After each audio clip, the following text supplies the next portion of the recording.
Olá, pessoal. Espero que todos estejam bem. E para aqueles que gostam de calor, que não é muito o meu caso, essa semana tem sido bem agradável, né? Porque nos últimos 7 dias, eu acho que andamos perto dos 40 graus várias vezes, né? Mas, enfim, janeiro é assim mesmo, né? Faz parte aqui do nosso clima. Então, temos que dar algum jeito de assistir os vídeos num local menos quente ou à noite, né, com uma temperatura um pouco mais amena, certo? Muito bem. Bom, hoje, como eu havia dito no último vídeo, nós começamos a falar sobre a fisiologia do sistema reprodutivo, tá? Especialmente o sistema reprodutivo feminino. Vou falar também um pouco do masculino, certo? Mas vou dar mais ênfase para o sistema reprodutivo feminino, que eu imagino seja de maior interesse da maioria de vocês, até porque vocês possivelmente em vários momentos vão trabalhar, né, com pacientes gestantes ou em período pós-parto, né? Logo após o parto, certo? Muito bem. Essa figura nos mostra, e antes de começar a explorar ela, a primeira coisa que eu gostaria de deixar bem claro para vocês, tá? Que o ovário, e essa legenda às vezes pode causar algum tipo de engano, o ovário, como ele indica aqui na legenda, é toda essa estrutura branca aqui, tá, pessoal? Tudo isso aqui é ovário, certo? Não é apenas essa estrutura circular que eu vou marcar de outra cor. Então, um ovário, que é a gônada feminina, né? Ela é toda, invariavelmente, ela está repleta dessas estruturas arredondadas que estão identificadas aqui, ó. E essas estruturas arredondadas existem de diferentes tamanhos, em vários estágios ou em diferentes estágios de desenvolvimento, são, na verdade, os folículos ovarianos, certo? Então, esses folículos ovarianos, que eu identifiquei em verde, eles são muito visíveis quando a gente observa um ovário, que eu circulei, né, o circundei em preto ali, tá? E esses folículos ovarianos, eles vão se desenvolvendo ao longo do ciclo menstrual, certo? Que, em média, o ciclo menstrual dura em torno de 28 dias, em média. Ele pode ser um pouco mais curto, ele pode ser um pouco mais longo. Na mesma mulher, ele pode variar, né, de acordo com algumas situações, até mesmo ambientais, por exemplo, estresse, tá? Então, ao longo do ciclo menstrual, esses folículos ovarianos, eles vão se desenvolvendo até que um deles, normalmente é um, eventualmente dois, e muito raramente mais do que dois, ovulam, certo? Então, o cume, né, o final do desenvolvimento desses folículos ovarianos é a ovulação. E na espécie humana, né, normalmente se observa a ovulação de um único folículo ovariano a cada ciclo menstrual, certo? E é justamente a ovulação, né, este fenômeno que a gente denomina de ovulação, que está representado aqui, ó, né, aqui representa um folículo ovariano que se rompeu, né? Ele se rompe. O folículo ovariano, a estrutura dele, quando a gente observa, ele é como se fosse uma bolha, uma pequena bolha no ovário, na superfície do ovário ali, tá? E quando o folículo ovariano se rompe, ou seja, quando ele ovula, tá? Ele libera o óvulo, tá? Então, deixa eu pegar uma outra cor aqui, ó. Vou pegar essa cor, vamos ver se ressalta melhor. O óvulo, como está identificado na figura. Este aqui é o óvulo, tá? Este é o gameta feminino, certo? Aqui está o óvulo. E o óvulo, pessoal, é uma célula. É uma célula, tá? Aqui vocês estão vendo esse pontinho mais escuro, é o núcleo desta célula que nós denominamos de o óvulo, de óvulo, certo? Vocês podem encontrar também na literatura humana é menos usado, eventualmente vocês podem encontrar o termo oócito. A gente usa muito isso em laboratório, né? Na prática a gente acaba usando muito o termo oócito, mas o mais comum em humanos é nós falarmos em óvulo, certo? Muito bem. Então, este óvulo, no momento da ovulação, ele é liberado e ele é cooptado, ele é sugado pelo oviduto, tá? Pelas trompas, certo? Então, ele é sugado. O oviduto, ele cobre, na sua porção mais distal, tem alguns prolongamentos, né? Como se a minha mão aqui, o meu braço direito fosse o oviduto, tá? E a minha mão esquerda aqui representasse o ovário. Então, na porção mais distal, como se fossem os meus dedos da mão direita, a porção mais distal do oviduto, existem prolongamentos que são chamados de fímbrias. Talvez vocês tenham já visto em anatomia. E estas fímbrias, elas recobrem parte do ovário. No momento da ovulação, né, com a ajuda dessas fímbrias, o oviduto suga o óvulo. É porque o oviduto tem uma pressão negativa mesmo. Então, ele suga, é como se fosse um aspirador de pó. Tá? E o óvulo, então, vai para dentro do oviduto, certo? E a porção medial, ou a porção média, mais ou menos na metade do oviduto, né, que essa figura não representa muito bem, ó, mas deixa eu pegar uma outra cor aqui para ressaltar. Tá? O oviduto está representado mais ou menos...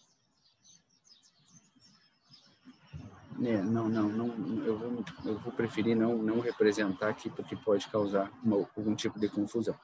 Mas o interessante aqui que vocês lembrem que mais ou menos na metade do oviduto, que ele representou ser aqui, tá? Mais ou menos na metade do oviduto, numa região chamada de ampola do oviduto,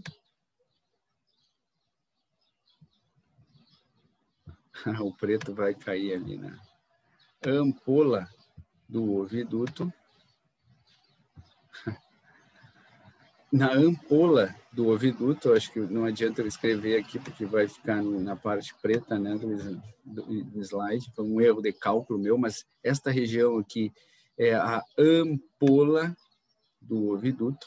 Nesta região, repito, mais ou menos na metade do oviduto, é que ocorre a fecundação. Então, vocês estão vendo aqui representado, ó, os gametas masculinos, ou seja, os espermatozoides, que também são células. Assim como os óvulos, os espermatozoides também são células. Basicamente, células com todas aquelas estruturas que vocês já estudaram, né, que as células possuem, né? O que estas duas células, ou seja, os óvulos e os espermatozoides, têm de diferente das outras células do nosso organismo? É que estas células aqui são células haploides, são células N, de nada, N. Ou seja, são células que possuem a metade dos cromossomos da espécie. Tá? Então, nós sabemos que a espécie humana, o fisiológico é possuir, né? A espécie humana se caracteriza por possuir 46 cromossomos. Né? Os cromossomos são aquelas estruturas onde estão situados os nossos genes, certo? E nós possuímos, então, 46 cromossomos em nossas células, exceto nessas duas células aí, porque essas células são haploides, elas são células N, ou seja, elas têm 23 cromossomos. Então, os óvulos têm 23 cromossomos, os espermatozoides têm 23 cromossomos. No momento da fecundação, ou seja, da fusão de um espermatozoide com um óvulo, esses 23 e 23 se somam, formando, então, uma célula de 46 cromossomos, e esta célula vai se multiplicando, certo? Então, é na ampola do oviduto, repito, que acontece a fecundação, tá? Então, nós já falamos aqui, ó, de dois eventos. O primeiro deles ocorre lá no ovário, ou nos ovários, certo? No momento em que um folículo ovariano se rompe, e esse processo a gente chama de ovulação. Tá? Então, o número 1 aqui, ovulação. O segundo processo, que ocorre na ampola do oviduto, está identificado aqui, ó. E este segundo processo é quando um espermatozoide, e apenas um espermatozoide, penetra o óvulo. Ou seja, esse momento nós chamamos de fecundação. Tá? Fecundação. E no momento em que ocorre a fecundação, ou seja, que o espermatozoide penetra o óvulo e se funde ao óvulo, né, eles somam as suas cargas genéticas, se forma uma célula. E esta célula que se forma logo após a fecundação, como eu disse antes, é uma célula já 2N, é uma célula diploide, é uma célula com 46 cromossomos, né? É o que nós chamamos de zigoto. Então, eu tenho certeza que vocês ouviram falar nas aulas de biologia lá no ensino médio, né? Do zigoto, que é aquela estrutura, que é uma célula, que se forma logo após a fecundação, tá? Muito bem. E este zigoto, ele vai percorrendo todo o corno uterino ipsilateral à ovulação, ou seja, o corno uterino que do lado aonde ocorreu a ovulação, né? Porque existe o ovário esquerdo, existe o ovário direito, não existe absolutamente nenhuma regra, essas ovulações elas são aleatórias, pode acontecer em um ciclo menstrual no ovário direito, num ciclo menstrual pode se repetir no ovário direito ou ocorrer no ovário esquerdo e assim por diante, não existe uma regra, até onde se sabe.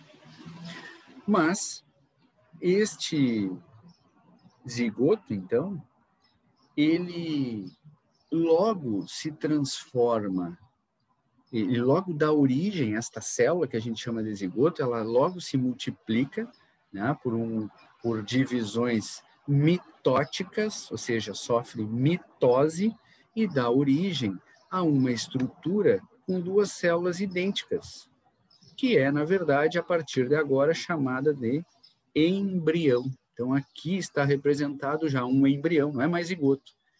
Né? O zigoto se formou após a fecundação, logo em seguida, esta célula dá origem a duas células idênticas e aí já se tem um embrião de 2 células.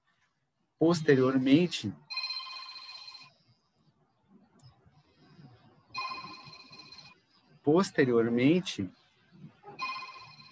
perdão, eu vou ter que... eu já retorno. Alô?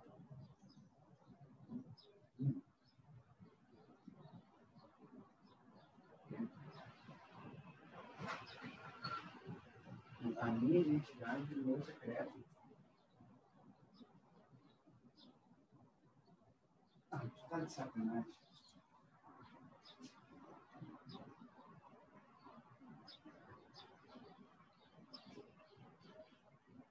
Tu não tem como voltar aí hoje? Tá. Tá. Tá.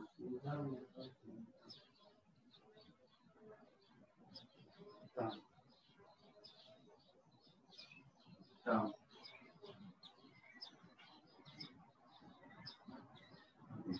Tá.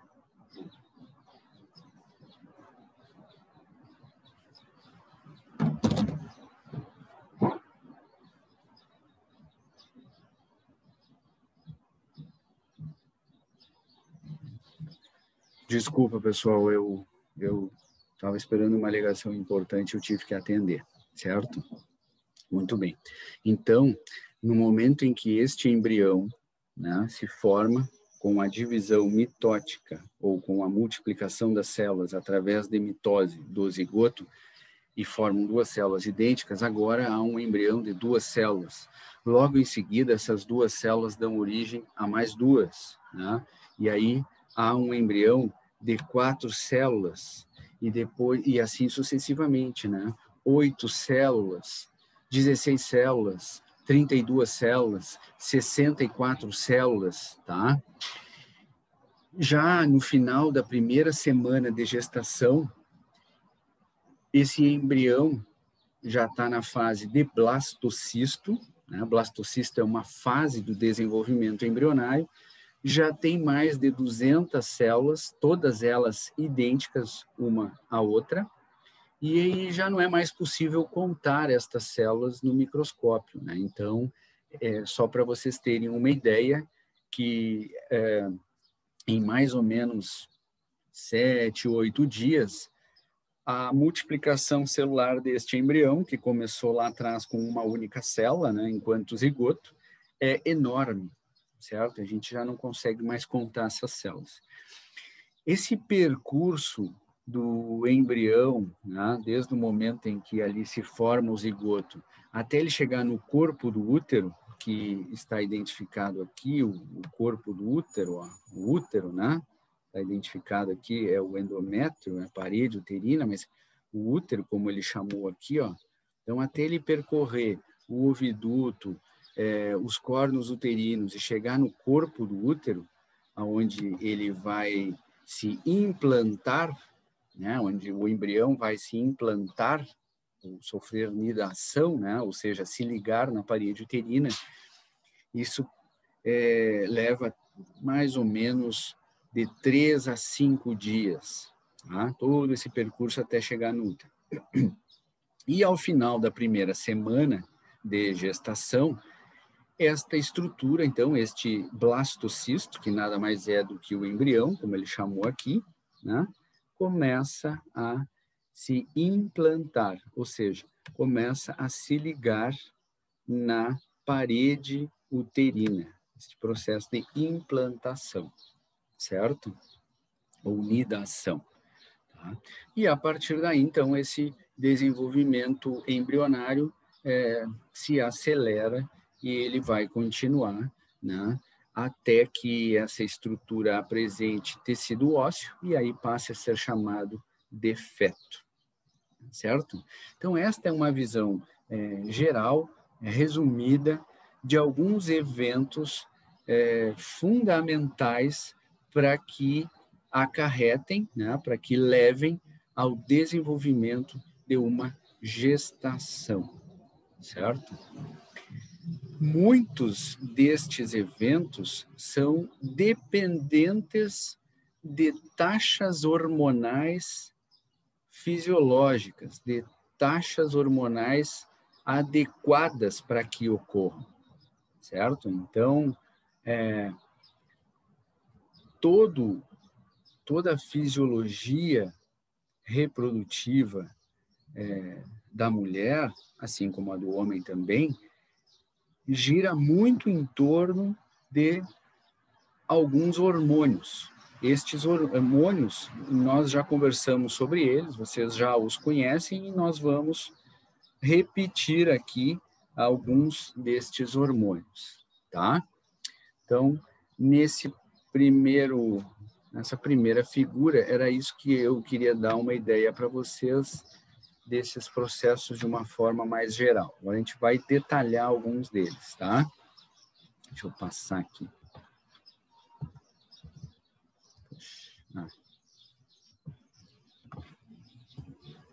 Ó, esta figura aqui está mostrando para vocês. Esta figura está mostrando para vocês conseguem identificar essa figura, né? Facilmente. Aquelas duas células que eu mostrei antes, que eu falei sobre elas antes. O óvulo, essa estrutura arredondada, e o espermatozoide, né? Que é o gameta masculino. E lembro sempre que apenas um espermatozoide penetra um óvulo. Tá? Mais adiante a gente pode falar dos casos de gêmeos, né?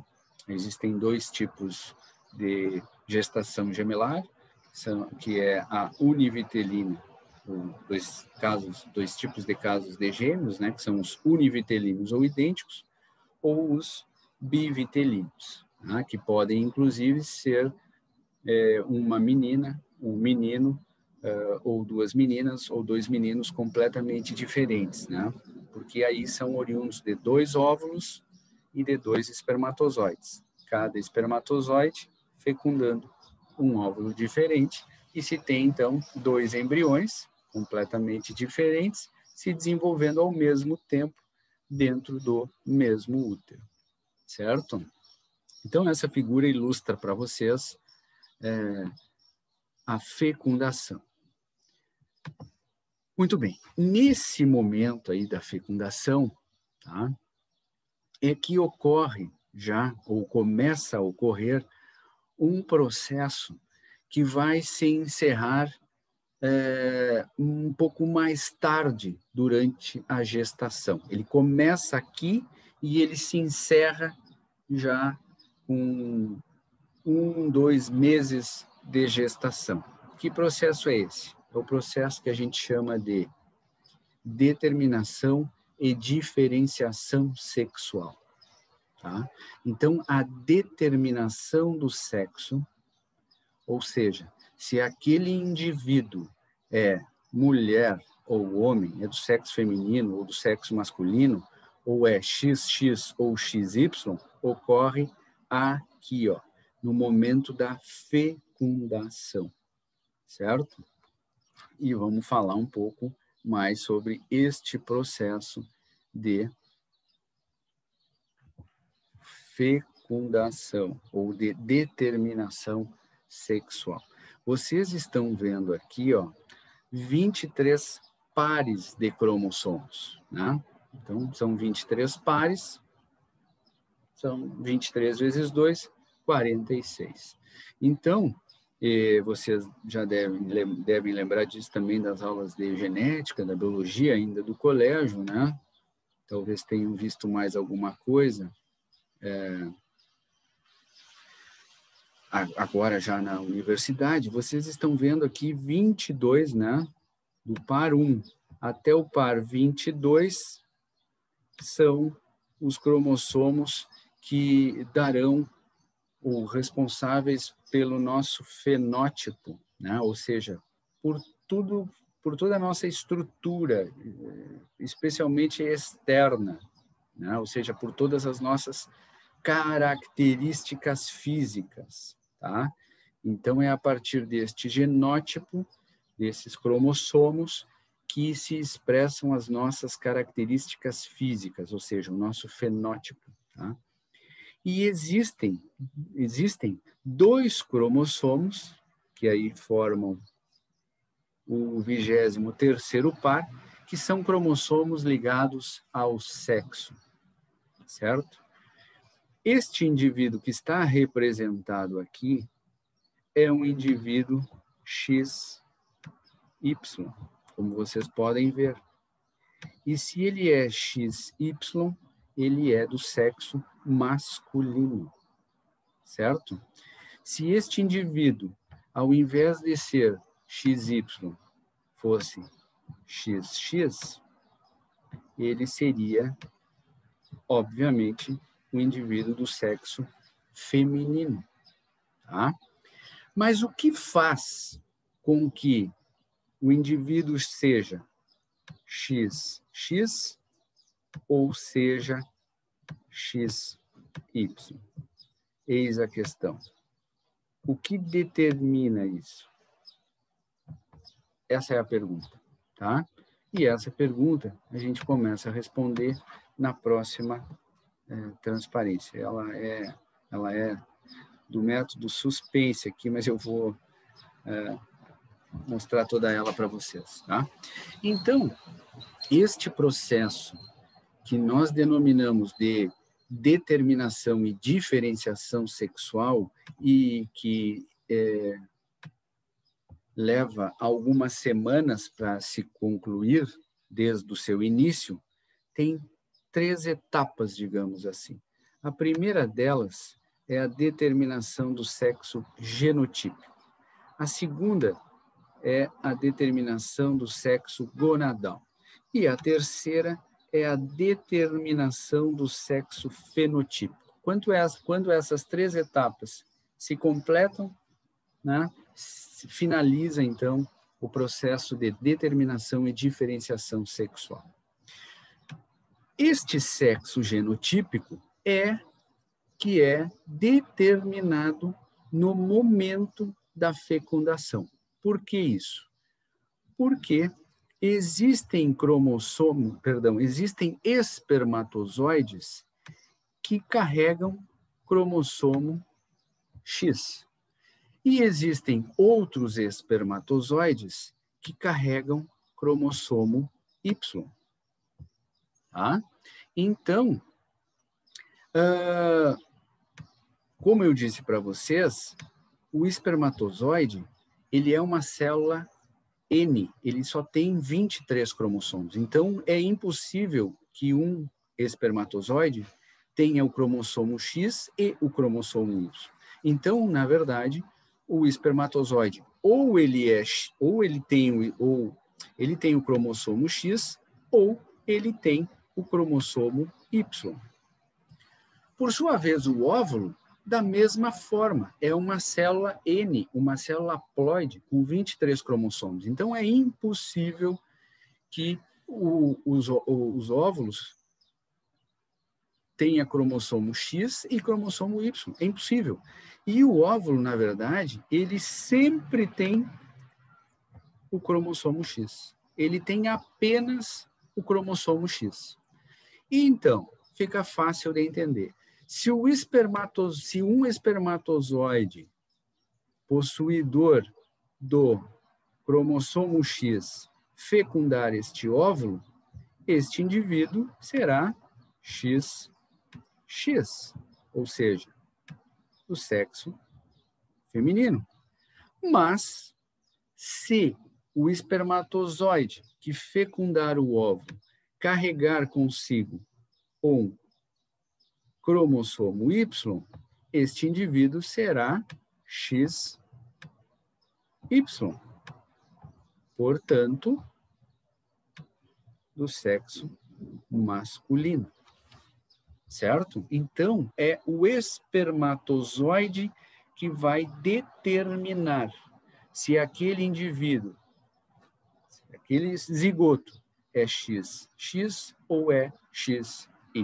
Tá? Então, o sexo genotípico, ele é determinado no momento da fecundação. Muito bem. Mas o que o cromossomo X, ou perdão, o que o cromossomo Y tem de diferente do cromossomo X? O quê? Bom, o cromossomo Y, ele carrega consigo um gene que é chamado de SRY, tá? Este SRY, como está descrito aqui embaixo, ó, é o fator determinante do testículo, certo? O SRY é o fator determinante do testículo, tá? Então, existem alguns genes ali nesta região que determinam o desenvolvimento das gônadas masculinas, tá? Então, a segunda etapa, ó, certo? E isso mais ou menos acontece entre 30 e 50 dias de gestação. A segunda etapa é o sexo gonadal. Então, na presença deste gene SRY, né, que na verdade é mais de um gene, vai se desenvolver, ou vão se desenvolver células que são características dos testículos. Na ausência do Y, do cromossomo Y, ou seja, na ausência desse gene SRY, se desenvolverão outras células que serão células características dos ovários. Muito bem. Então, eu vou passar para a próxima figura, e na próxima figura eu vou mostrar para vocês, além dessa fase 2, a fase 3 aqui também, certo? Tá? Só para vocês terem uma ideia. Eu vou, deixa eu só ver o tempo aqui, pessoal. Eu vou fazer mais uma breve pausa, tá? E daqui a pouquinho eu volto para concluir, certo? Me aguardem aí. São 15 segundos.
Perdão, pessoal, desculpa. Mais uma vez eu tive que resolver um probleminha, tá? Ao vivo é assim, né? Então, pessoal, vou mostrar para vocês na próxima figura a determinação do sexo gonadal e do sexo fenotípico, tá? O sexo genotípico, vocês já sabem que é no momento da fecundação.